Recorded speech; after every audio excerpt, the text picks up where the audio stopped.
Hi friends, so now let's continue with shell scripting lectures. Now I am going to explain to you all the if statement in shell scripting.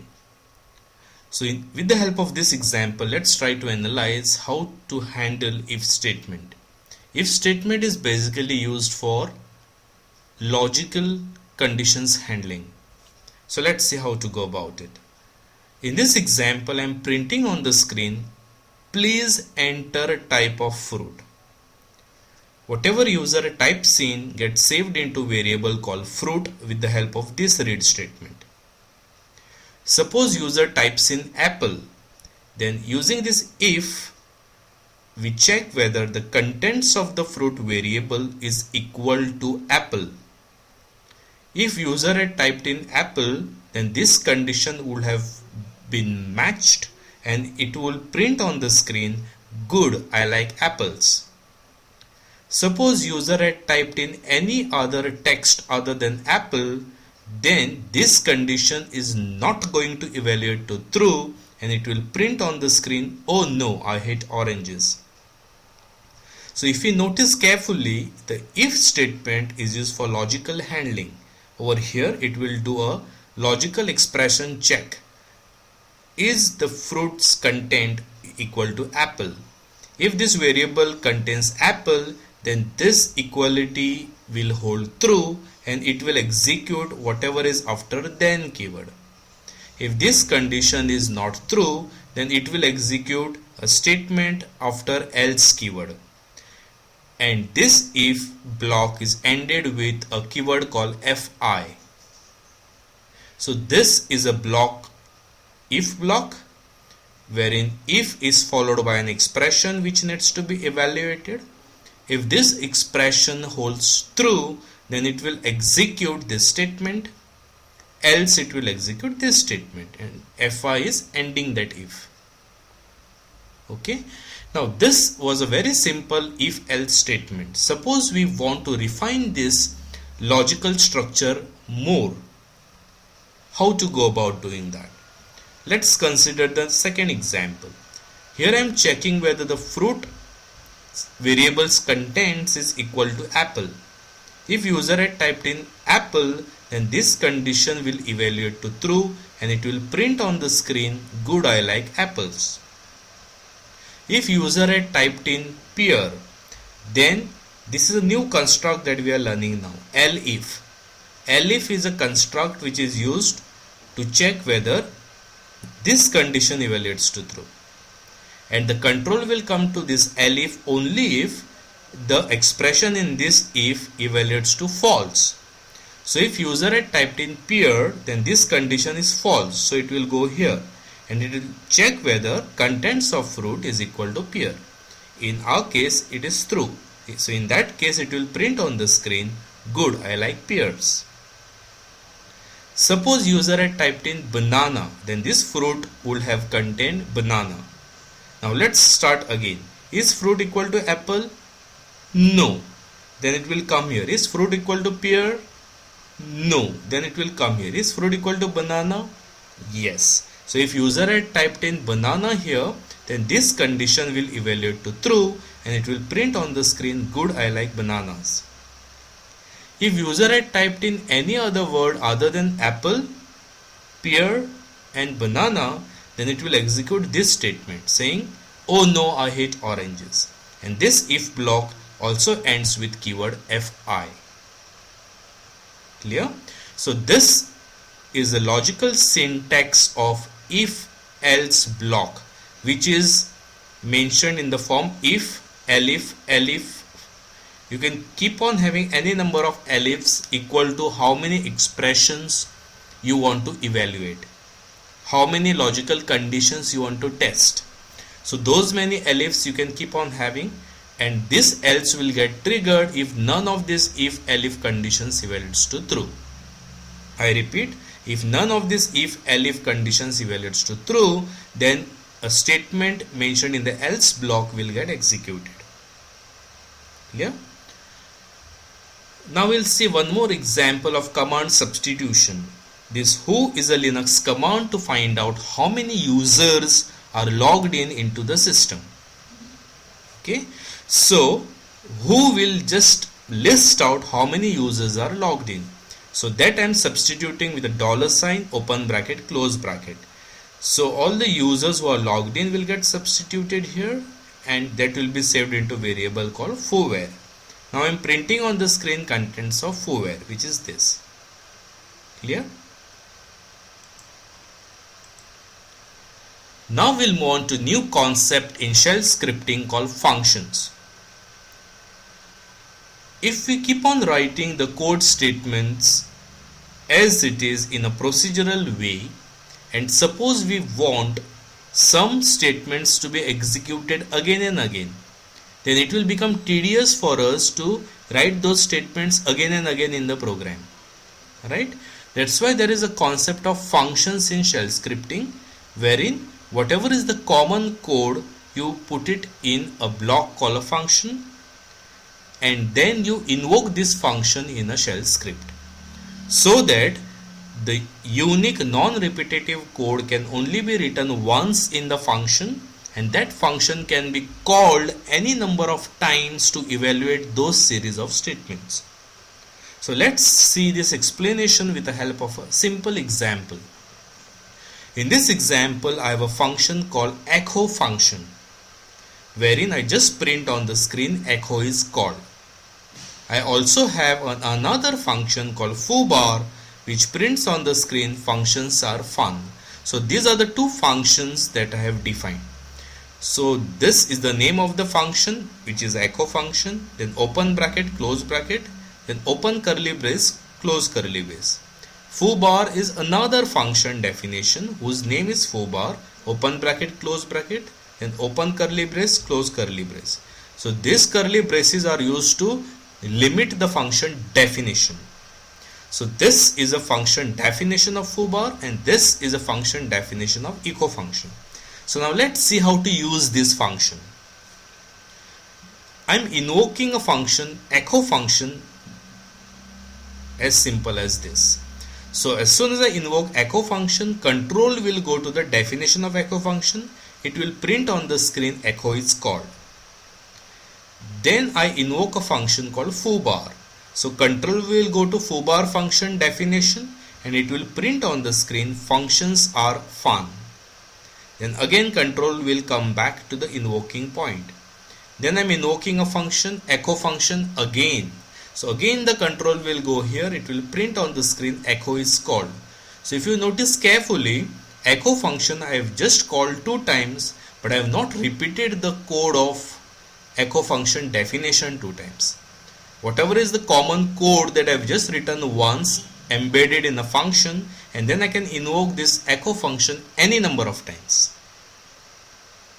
So this is a beauty of functions, wherein you can just define the function once and you can invoke that function as many number of times we want. Clear what is a function? Suppose we want to enable the tracing in shell scripting. We want to know how control flows in shell scripting. To do that, we invoke this shell script. Suppose the name given to this shell script is functions.sh. Then I invoke that script saying bash functions.sh, and I pass a flag -x. So this -x will enable tracing in this shell script. So whatever function calls or whatever statements that I invoke in my shell script, it will be represented here with a plus sign. So this is a function definition, this is a function definition, but the execution starts from this point. That's why the very first statement with a plus sign is echo function. So plus sign will indicate how exactly our control is flowing. So the very first statement that will be executed in my this shell script is echo function. So plus echo function. Then control will go to the definition of echo function. So plus echo, echo is called. This line is mentioned here. then this line is going to get executed, which will print on the screen echo is called. So echo is called is mentioned here without a plus sign, because this is the executed part, not the control flow. After this is executed, control will come back to its invocation point. Next I am invoking function foobar, so plus foobar. Then we go to the definition of foobar, so plus echo this line. Then this line is evaluated, which will print on the screen functions are fun. Control will again come back to invoking point. Then I am invoking a function echo function, so plus echo function. Then I will go to the definition of echo function and evaluate this, so echo. And then it will print, or then it will execute this echo statement, which will print echo is called on the screen. So if you just notice this carefully, these plus signs are helping us to know how control flows in the shell script. Clear? Now let's see some more examples of shell scripting, and let's try to learn as much concepts as possible.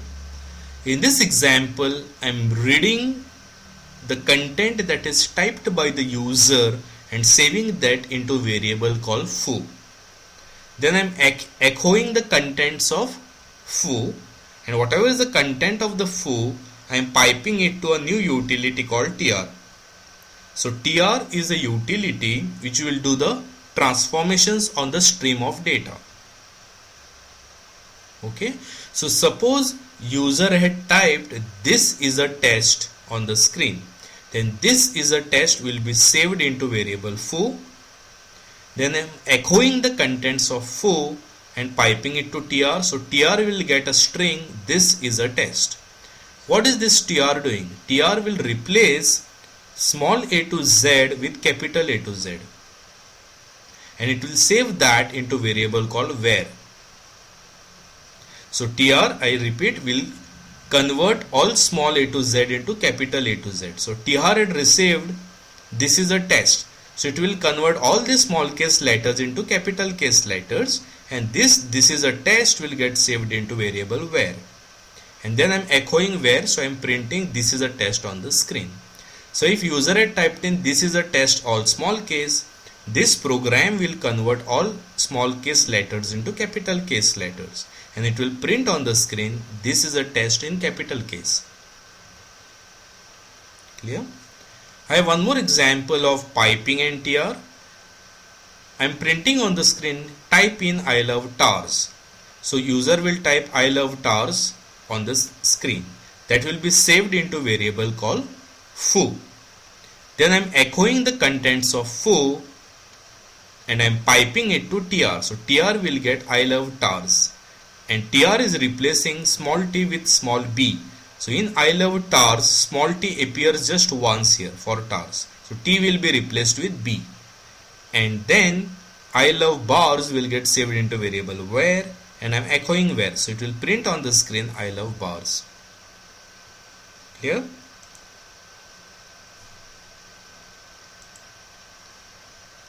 Now let's try to learn a new concept called array.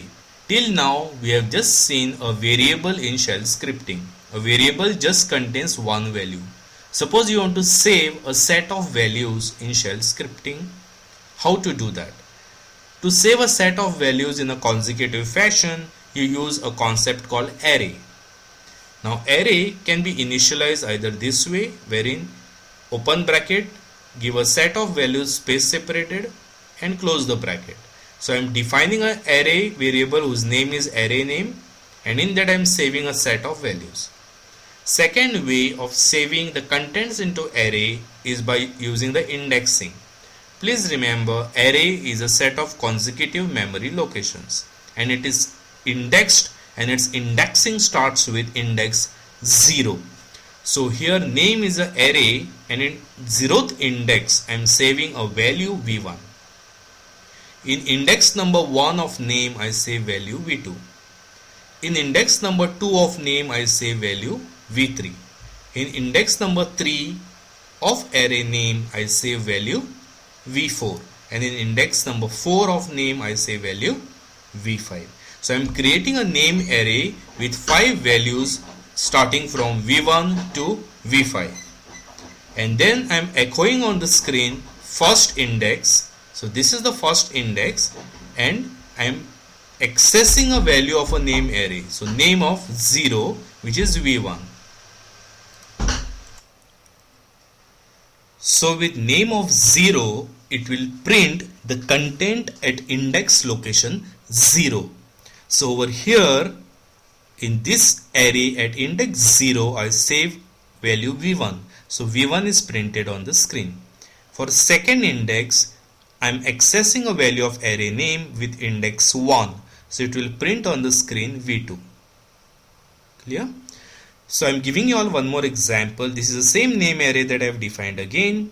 Now using first method, if I give name of asterisk, it will print the content of entire array space separated. So v1, v2, v3, v4, v5, which is the content of entire array name, is printed here when I give asterisk to access the contents of name array. Second method of accessing the entire array is using at operator. So when you access name of at, it also prints the entire array. So either using asterisk or at, you can print the content of entire name array. Clear?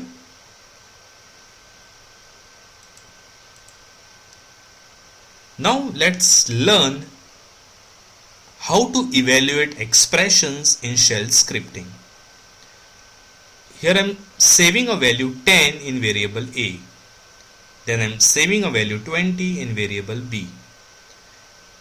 Then I am evaluating an expression wherein I am adding the content of A with content of B and saving the result in variable val. Okay. So please notice this character here.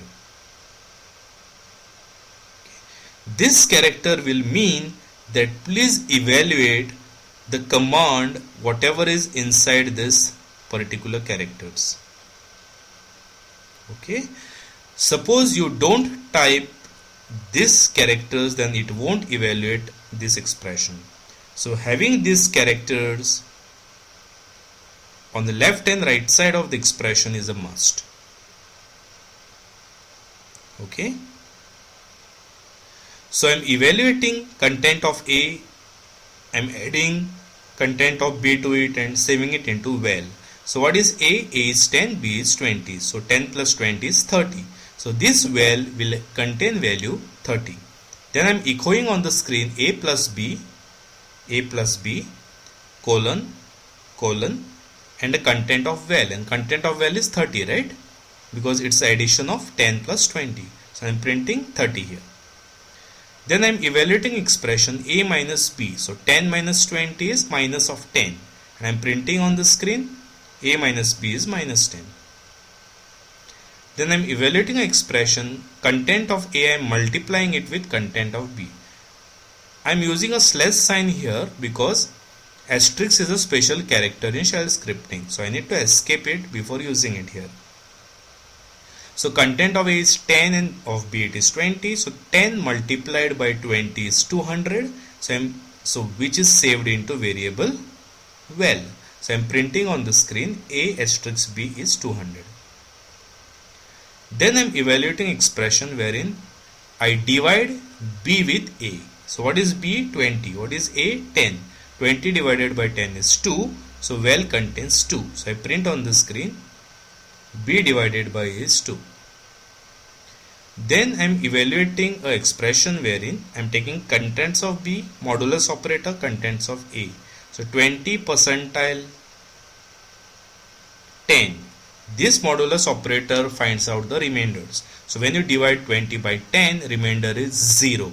So this val will contain 0 and it will print on the screen B percent A is 0. B percent A is 0. Clear? Then There is a if block here. Let's learn what exactly it is doing here. I am checking whether content of A is equal to content of B. In the previous examples, for checking for equality, I had just used single equal to. That is because for string comparison in shell scripting, you have to use single equal to. Whereas for numeric, we have to use double equal to. Here A is containing value 10, B is containing value 20, which both are numeric. So I am using double equal to sign for checking for equality. But is A equal to B? Is 10 equal to 20?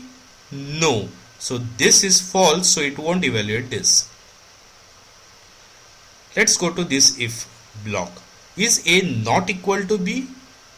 Yes, A is not equal to B. 10 is not equal to 20. Hence it will print this on the screen saying A is not equal to B. It has printed here. A is not equal to B. This is another very simple program. Can you all guess what it is doing now that we have learned so many things here? I am evaluating an expression and I am directly adding constants 2 plus 2. So val will contain 4 and I am printing on the screen total value is 4. Total value is 4.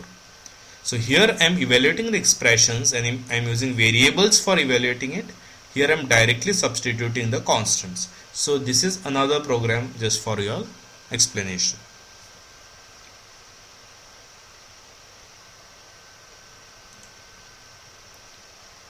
So let's go through more examples to learn more concepts. A is a numeric variable, B is again a numeric variable. Now I am explaining to you all different if blocks wherein I have used different relational operators to check for different conditions between two different numeric variables. So here EQ is the first relational operator to check the relation between variable A and variable B. EQ is check for equality of these two variables, numeric variables. So is A equal to B? A is having 10, B is having 20. So is 10 equal to 20? No. So this is not true, hence it will execute whatever is in else. And it will print on the screen 10 EQ 20, 10 EQ 20. A is not equal to B. A is not equal to B. So this first line of the output is coming as part of this statement evaluation. Now I am checking whether A is not equal to B. A is definitely not equal to B. So this condition is true and it will evaluate this statement. And it will print on the screen A is not equal to B. A is not equal to B. GT is the operator to check whether A is greater than B. I repeat, GT will check whether A is greater than B. Is 10 greater than 20? No. Hence, this evaluates to false and it will print on the screen A is not greater than B. A is not greater than B. Here. Let's see some more operators. LT is meant for less than. It checks whether A is less than B. Is 10 less than 20? Yes. So this evaluates to true and it will print on the screen A is less than B. GE means greater than equal to. Is 10 greater than equal to 20? No. So this if expression evaluates to false and it will print on the screen A is not greater or equal to B. A is not greater or equal to B. LE stands for less than equal to. Is 10 less than equal to 20? Yes. So this expression evaluates to true and it will print on the screen A is less than or equal to B. A is less than or equal to B. Clear?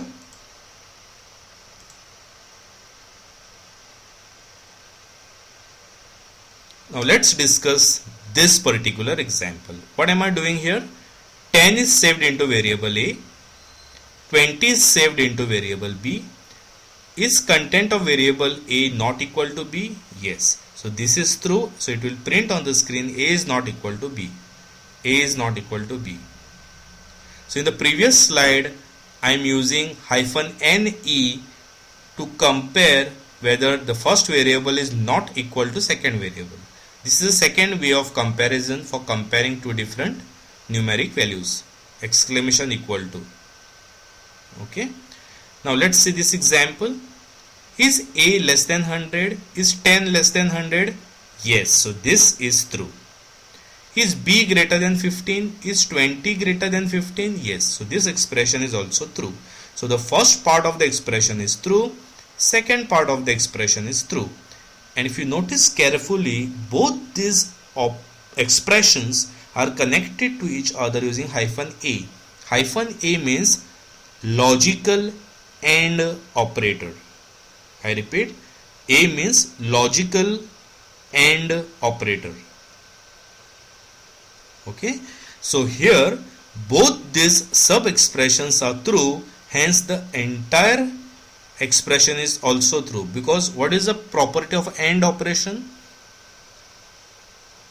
If the first sub expression is true and second sub expression is also true, and both these are connected with the AND operator, then your entire expression is also true.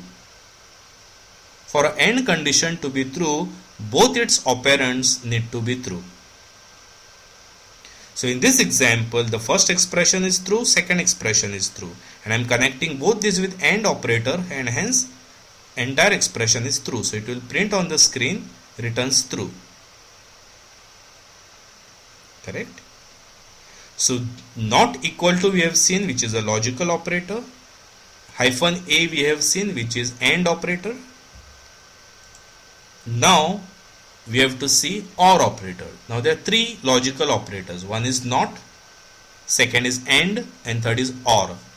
So let's try to learn OR logical operator with the help of this example. Save 10 into A, save 20 into B. Is 10 less than 100? Yes. Is 20 greater than 100? No. So here the first expression is true, but second expression is false. In case of logical OR operator, if one of the operand is true, the entire logical expression is true. So in this example, the first sub expression is true, but the second sub expression is false. But because of the OR, entire expression is true. Hence it will print on the screen returns true. Is 10 less than 5? No. Is 20 greater than 100? Again no. Here both the sub expressions are false, which are connected to each other using OR. Since both the expressions are false, the entire expression is false, because that is a property of OR. In case of OR, at least one operand needs to be true for the entire result to be true. But in this example, both the operands are false. Both the sub expressions are false. Hence the entire OR expression is false. Hence it will print on the screen return false. Clear? Now let's learn more on shell scripting in the next lecture. Please stay tuned.